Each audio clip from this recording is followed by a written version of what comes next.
Are you tired of clients still submitting through an old web form? Learn how to deactivate it in Zoho Books in under 2 minutes. First, we'll open Zoho Books and navigate to the settings. Then, we'll find the web forms list and mark the form as inactive. Open Zoho Books.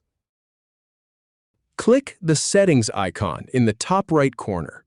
Now, from the Settings menu, select Web Forms. Click the 3-dot icon. From the drop-down, choose Mark as Inactive. Check the status is Inactive.